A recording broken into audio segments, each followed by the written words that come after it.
विशिष्ट उसके बारे में बात करी थी भाई, क्या बोलते हैं उसको, विशिष्ट आवेश के बारे में बात करी थी बेटा। ठीक है, प्रैक्टिस शीट अभी अगर नहीं मिली है तो मिल जाएगी बहुत जल्दी। मैं आज बोल दूंगा टीम को कि वो आप लोगों तक प्रैक्टिस शीट जो है डिलीवर करवा दे, क्योंकि प्रैक्टिस शीट के अंदर 50 क्वेश्चन आपको मिलेंगे उस चैप्टर के, वो आपको कवर करने हैं अच्छे से। कुछ उसमें से क्लास के अंदर हो भी गए हैं और कुछ जो है आगे भी होंगे। ठीक है, बहुत बढ़िया, डन बेटा डन, बहुत बढ़िया भाई। चलिए भाई, अब यहाँ पर बात करते हैं भाई, कल मैंने आपको विशिष्ट आवेश तक के बारे में बात करी, आज जो है परमाणु के बारे में बात करते हैं, क्योंकि मैंने जनरल जनरल चीजें आप लोगों को पता भी है और जनरल जनरल चीजें आप लोगों को वैसे भी परमाणु के बारे में ज्ञान है। पर जब पहली बार परमाणु को खोजा गया, ठीक है, परमाणु को खोजा गया तो अलग अलग साइंटिस्ट आए, अलग अलग साइंटिस्टों ने अलग अलग बात करी और फिर ये बोला कि भाई परमाणु ऐसा हो सकता है। उनमें से कई कथन सही भी थे और उनमें से कोई कथन गलत भी थे। अगर मैं परमाणु की बात करूं बेटा, जो हमें 11वीं क्लास में बताना है, वैसे तो परमाणु को सबसे पहले डिफाइन करने वाले ऋषि कणद थे, और ऋषि कणद के बारे में बात या ऋषि कणद का कॉन्सेप्ट को उठा के अगर मॉडर्न साइंस की बात करें तो डाल्टन एक ऐसे साइंटिस्ट थे जिन्होंने परमाणु को सबसे पहली बार बताया था कि दुनिया का कोई भी द्रव्य, कोई भी मैटर जो है अति सूक्ष्म कणों से मिलकर बना होता है, जिनको हम अलग नहीं कर सकते, विलगित नहीं कर सकते, परंतु ये जो कण है इन्हीं को हम परमाणु कहते हैं। ठीक है, ये बेसिक बेसिक बातें हैं जो 9th क्लास में पढ़ाई जाती हैं। लेकिन 12वीं क्लास में जो परमाणु संरचना चैप्टर है, यहाँ पर स्टार्ट होता है बेटा थॉमसन मॉडल से। ठीक है, थॉमसन मॉडल कब आता है, जब थॉमसन ने, जे थॉमसन एक साइंटिस्ट है बेटा, तो जब जे थॉमसन ने कैथोड रेज एक्सपेरिमेंट करा, तो कैथोड रेज एक्सपेरिमेंट करने के बाद उन्होंने पता लगाया कि भाई परमाणु के अंदर एक और छोटा कण है जिसको इलेक्ट्रॉन कहते हैं। ठीक है, अभी तक पॉजिटिव चार्ज या मान लो एक तरीके से प्रोटॉन की खोज नहीं हुई थी, फिर प्रोटॉन की खोज आगे चल के हुई थी। ठीक है, या नाभिक की खोज पहले उसके बाद हुई थी, तो धीरे धीरे चलकर इस तरह का एवोल्यूशन चला। तो आज का चैप्टर जो है बेटा वो थ्योरेटिकल और स्टेटमेंट वाला रहेगा, क्योंकि जिन बच्चों को स्टेटमेंट याद होगी उनको समझ में आएगा कि आगे क्या होने वाला है। ठीक है, तो सबसे पहले देखेंगे भाई थॉमसन का परमाणु मॉडल। ठीक है, थॉमसन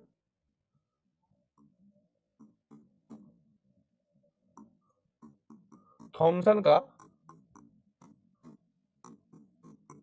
परमाणु मॉडल, ये हम लोगों को आज सबसे पहले स्टार्ट करना है। ठीक है, थॉमसन का परमाणु मॉडल। अब देखो बेटा, थॉमसन का परमाणु मॉडल को हम बोलते हैं बेटा जी वाटरमेलन मॉडल। वाटरमेलन का मतलब क्या होता है बेटा, तरबूज जैसा मॉडल। ठीक है, इन्होंने कुछ बातें कही थी। अब जैसे थोड़ा समझने की कोशिश करिएगा आप लोग कि भाई जो हमारे पास तरबूज है, क्या है बेटा, तरबूज है, तो तरबूज के अंदर आप देख सकते हो दोस्तों,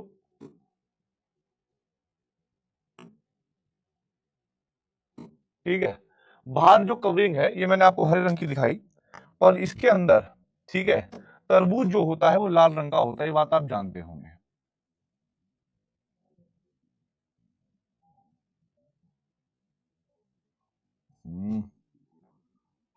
ओह शिट, अरे शिट,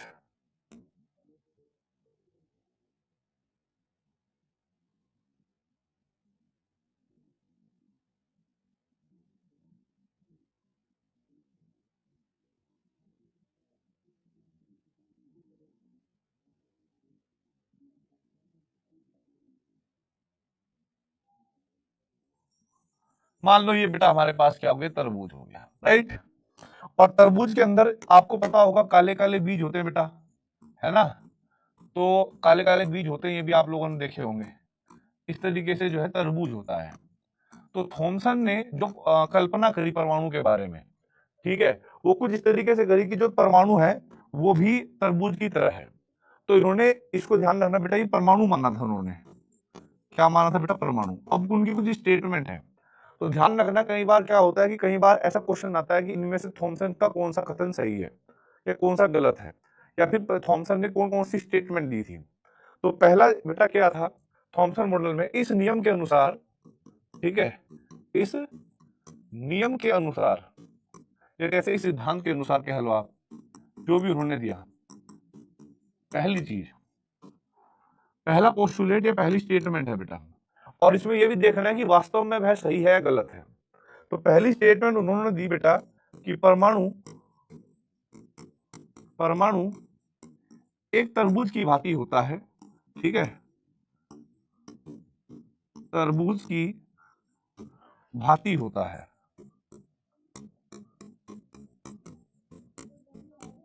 भांति होता है अर्थात अर्थात जिस प्रकार अर्थात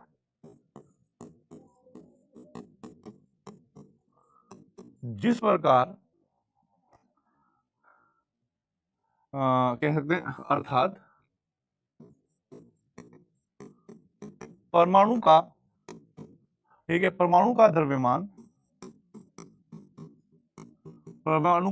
ध्यान रखना बेटा, परमाणु का द्रव्यमान, ठीक है, पूरे परमाणु में पूरे परमाणु में एक समान रूप से एक समान रूप से फैला होता है। ठीक है, फैला होता है। दूसरी बात इन्होंने क्या कही, अब देखो हम कोई भी बात करेंगे तो पहले उस पर विचार भी करेंगे कि इन्होंने जो भी ये पहली बार मॉडल दिया, पहली बार लाइन बोली, ये वास्तव में सही भी है या गलत भी है। तो मैं आपको सही तर्क अगर बताऊं, आप तो जानते हो बेटा, पढ़े लिखे आदमी ऐसे बेवकूफ तो हो नहीं। तो परमाणु के केंद्र के अंदर नाभिक होता है और नाभिक के अंदर ही प्रोटॉन और न्यूट्रॉन विद्यमान रहते हैं, बाहर इलेक्ट्रॉन रहते हैं। तो जो परमाणु के अंदर बेटा जी द्रव्यमान होता है वो एक समान चारों तरफ फैला रहता है या बेटा जी नाभिक पर केंद्रित रहता है, ये तुम्हें सोचना है। आप मुझे बताइए कमेंट बॉक्स में कि जो परमाणु का द्रव्यमान है वो नाभिक पर केंद्रित रहता है या फिर बेटा जी बाहर चारों तरफ घूम, मतलब एक तरफा फैला होता है, चारों तरफ एक समान रूप से फैला होता है। आप लोगों का स्टेटमेंट आएगा कि सर जी जो परमाणु का द्रव्यमान होता है वो तो केंद्र पर केंद्रित होता है ना भाई, बाहर चारों तरफ तो एक समान होता नहीं है। तो इनका जो ये पहला कथन था, ये पहला कथन बेटा जी क्या हो गया, गलत प्रूफ हो गया। ठीक है, हालांकि ये स्टेटमेंट इनकरेक्ट है। ठीक है, तो हमने क्या बोल दिया बेटा, ये जो स्टेटमेंट है वास्तव में इनकरेक्ट है, लेकिन उन्होंने ऐसा ही बोला था। वास्तव में क्या हो गई, इनकरेक्ट हो गई बेटा, बिल्कुल सही बात है। उन्होंने कहा जिस प्रकार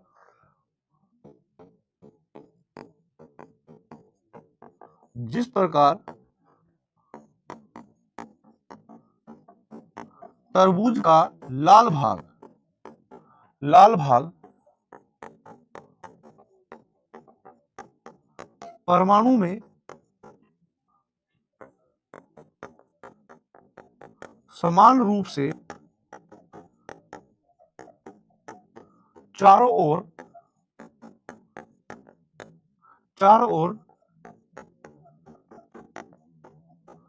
फैला रहता है, ठीक इसी प्रकार ठीक है भाई, ठीक इसी प्रकार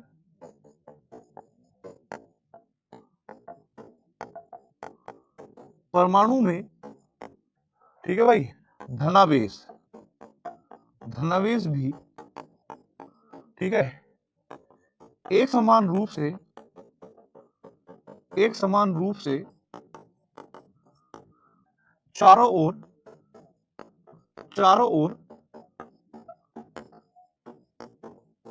फैला रहता है। अब आप दूसरी स्टेटमेंट को पढ़िए और ये डिसाइड करिए कि जो दूसरी स्टेटमेंट है ये वास्तव में करेक्ट है या इनकरेक्ट है। ये कह रहा है जिस प्रकार तरबूज का लाल भाग परमाणु में समान रूप से चारों तरफ फैला रहता है, ठीक इसी प्रकार परमाणु में धनावेश भी चारों तरफ फैला रहता है। अगर मैं वास्तव में बात करूं बेटा, वास्तव में किसके ऊपर बात करूं, मैं परमाणु की बात करूं, तो मैं ये बात जानता हूं कि जो परमाणु होता है ना, परमाणु का धनावेश तो केंद्र पर केंद्रित होता है क्योंकि नाभिक में रहते हैं प्रोटॉन, बाहर तो होते नहीं है। तो इसका मतलब ये जो स्टेटमेंट इन्होंने सेकंड वाली स्टेटमेंट दी बेटा, ये भी क्या दे दी बेटा, गलत दे दी स्टेटमेंट। क्या दे दी बेटा, ये वाली स्टेटमेंट भी इनकरेक्ट है, मतलब ये आगे चल के इनकरेक्ट ही प्रूफ होती। पर उन्होंने देखो पहली बार में अगर कोई बेटा जी इन्होंने कल्पना करी है तो पहली बार कल्पना करना भी बहुत बड़ी बात है, भले ही गलत कल्पना करी हो, क्योंकि इन चीजों को आगे ठीक करने में ही एक तरीके से परमाणु के जो डिस्कवरी है उसको और ज्यादा साइंटिस्ट लोग जो है इसकी तरफ आकर्षित हुए। ठीक है, परमाणु को और जानने का उन्होंने कोशिश करी और ज्यादा से ज्यादा परमाणु के बारे में जब जानने की कोशिश करी तो अलग से अलग सिद्धांत आते गए और परमाणु के बारे में जितना हमें सही समझ में आ सकता था उतना फिर उन्होंने बताने की कोशिश करी। ठीक है, फॉल्स स्टेटमेंट है तो मैंने यहां पर क्या लिख दिया बेटा जी, इनकरेक्ट। क्या लिख दिया बेटा जी, इनकरेक्ट।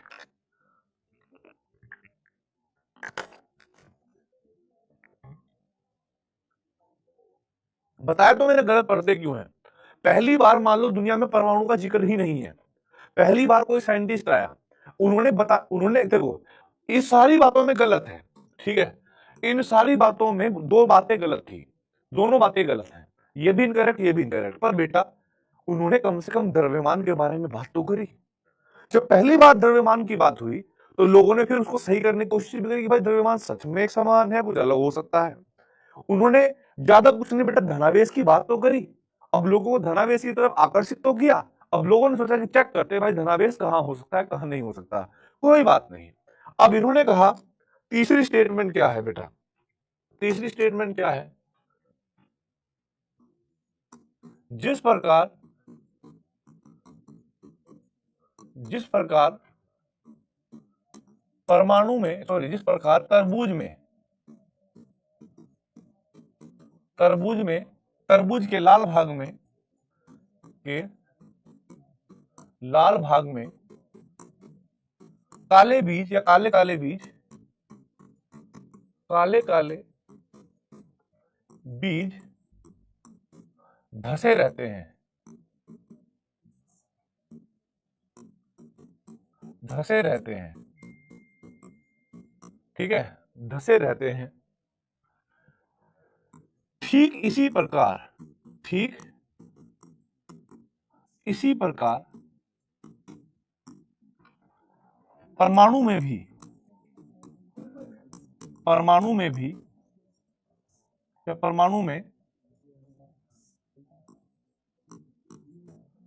इलेक्ट्रॉन इलेक्ट्रॉन का क्या मतलब हुआ बेटा, इलेक्ट्रॉन का क्या मतलब हुआ बेटा, नेगेटिव चार्ज है ना, ऋणावेश। क्या हो गया बेटा, ऋणावेश। कि परमाणु में जो इलेक्ट्रॉन है, ठीक है, ठीक इसी प्रकार परमाणु में जो इलेक्ट्रॉन है ऋणावेश धनावेश के बीच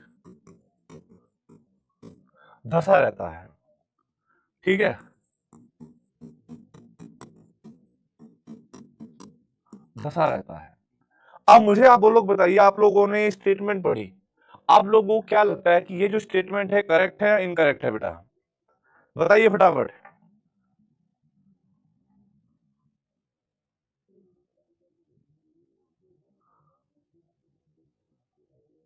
आज का टॉपिक क्या रहेगा, मतलब सॉरी बोलो। नहीं बेटा ये गलत है, इन पॉजिटिव देखो ऐसे थोड़ा ही ना होता है, अगर ऐसे हो गए, अगर धसे हो गए तो आप सोचिए इलेक्ट्रॉन घूम थोड़ा ही रहा है। इन्होंने तो ये मान लिया कि इलेक्ट्रॉन फिक्स्ड है, इन्होंने क्या मान लिया कि इलेक्ट्रॉन फिक्स है। इलेक्ट्रॉन फिक्स होता है वास्तव में, देखिए इलेक्ट्रॉन तो निरंतर गति करता रहता है, क्योंकि जब पॉजिटिव चार्ज ही चारों तरफ फैला नहीं रहता तो उसके अंदर इलेक्ट्रॉन कैसे धस सकते हैं। वास्तव में तो हम ये जानते हैं पॉजिटिव चार्ज केंद्र पर होता है और इलेक्ट्रॉन बाहर चक्कर काटते हैं, यस और नो, काटते हैं कि नहीं काटते बेटा।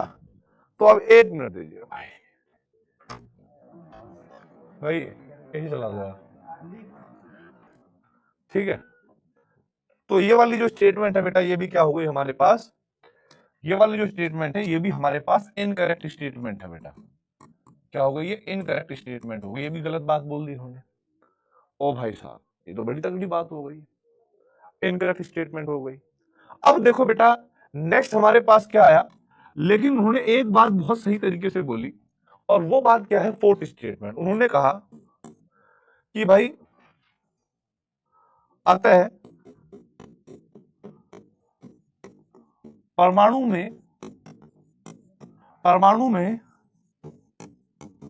कुल धनावेश कुल धनावेश कुल ऋणावेश के बराबर होता है, के बराबर होता है, ठीक है।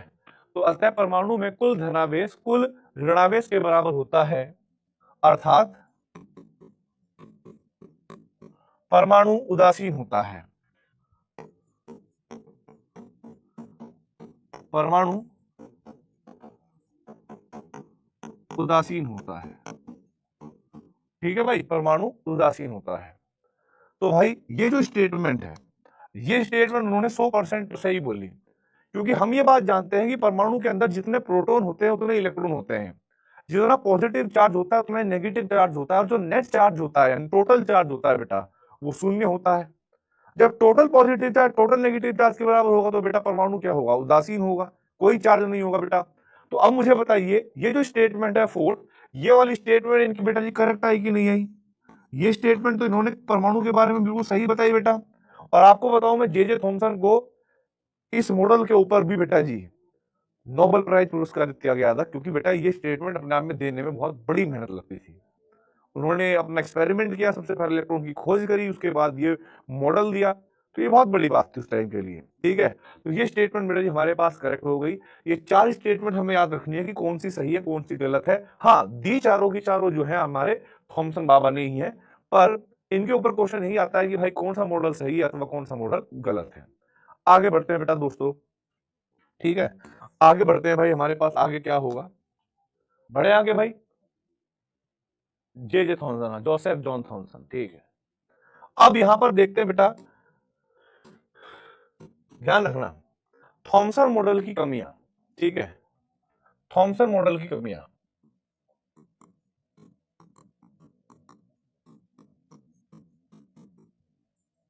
मॉडल की कमियां।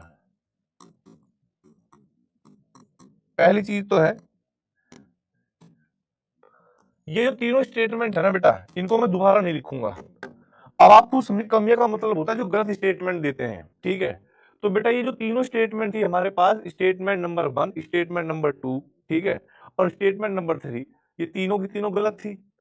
तो अगर कमियों की बात करोगे तो ये भी इनकी सही कमियां हैं कि ना तो ये द्रव्यमान के बारे में सही एक्सप्लेन कर पाए कि परमाणु का द्रव्यमान होता कहाँ है, ना ये बता पाए कि पॉजिटिव और नेगेटिव चार्ज होते कहाँ है ना। ये सारी स्टेटमेंट इनकी गलत थी, तो जो गलत है वो ऑलरेडी कमियां हैं।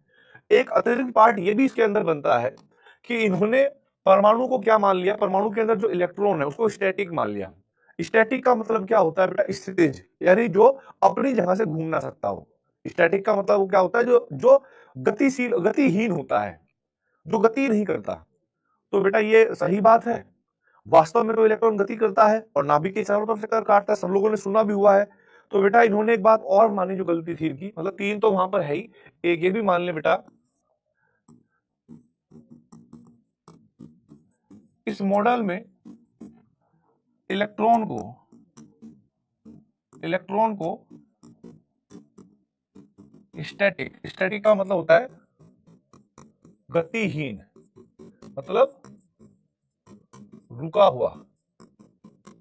ठीक है, इस मॉडल में इलेक्ट्रॉन को स्टैटिक माना गया, जो कि पूर्ण रूप से गलत है।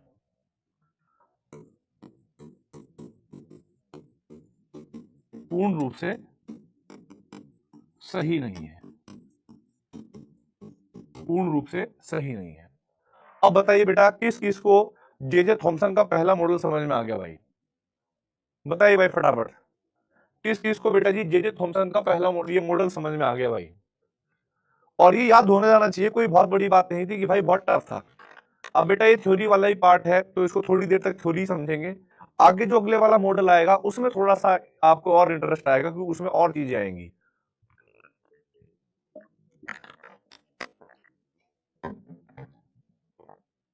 बहुत बढ़िया भाई,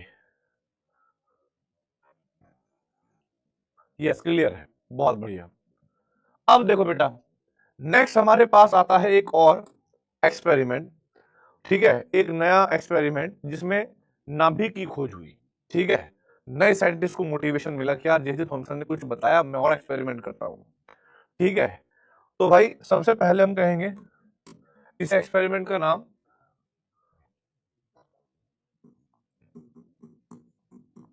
सोने की पन्नी पर, सोने की पन्नी पर अल्फा कणों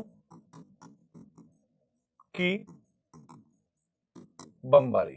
ठीक है, या इसको हम कहते हैं भाई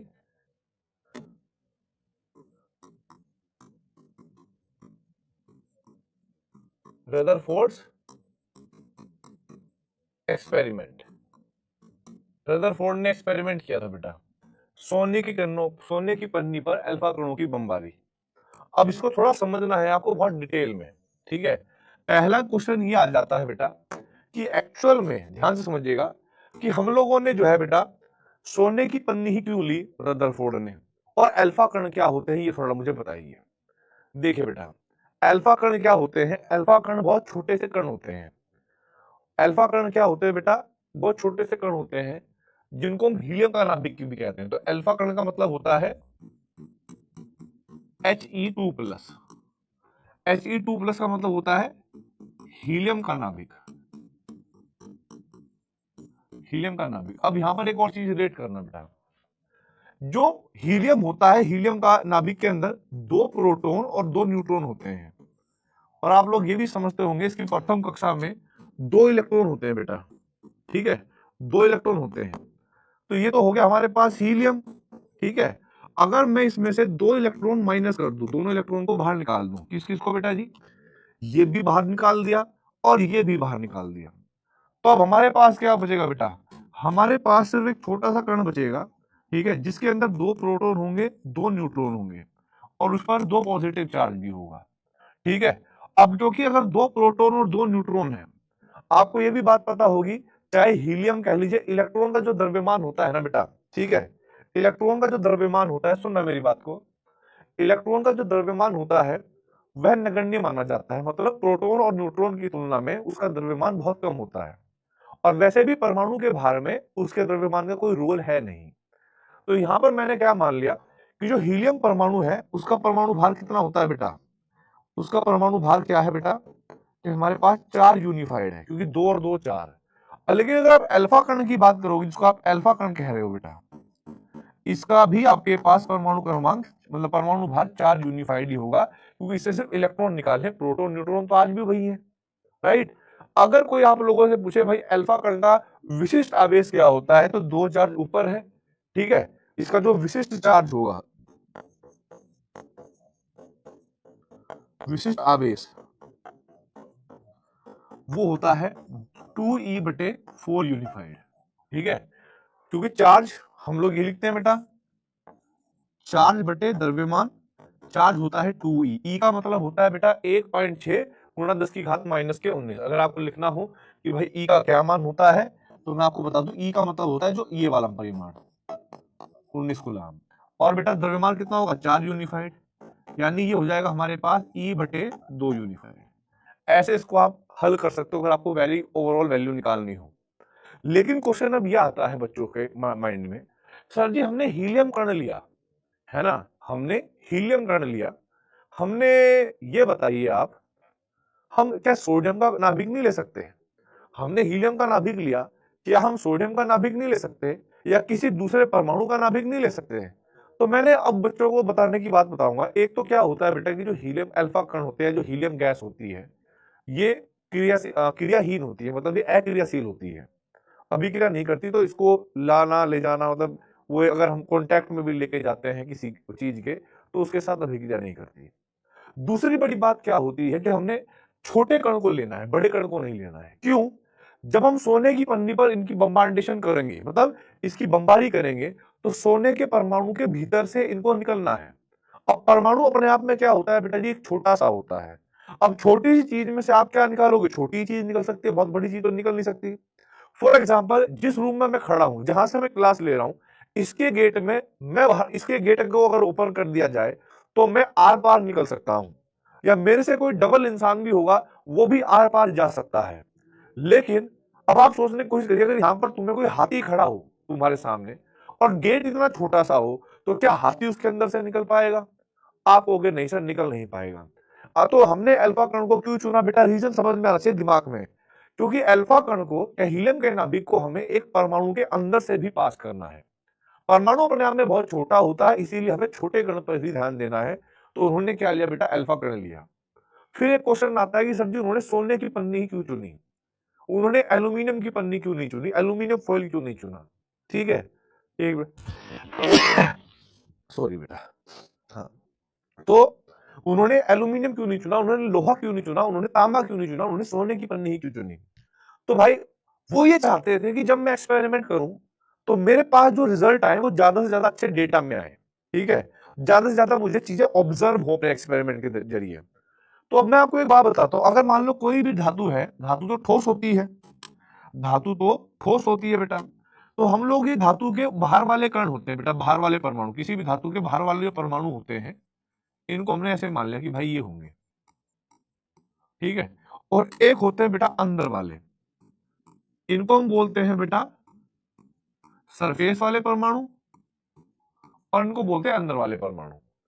अगर मान लो मैंने अल्फा कण की बमबारी करी, अल्फा कण को मैं लेके आ रहा हूं भाई इधर, सॉरी अल्फा कण को मैंने लेके आ रहा हूं बेटा यहां पर कि भाई अटैक करो चलो, तो ये क्या करेंगे, सिर्फ बाहर बाहर अटैक करेंगे, यानी कुछ ही परमाणु के साथ मिलेंगे, जो अंदर वाले होंगे हमारे पास बल के अंदर जो होंगे, ठीक है, उनके साथ इंटरेक्शन नहीं होगा। इंटरेक्शन का मतलब है मेल जोल ही नहीं होगा।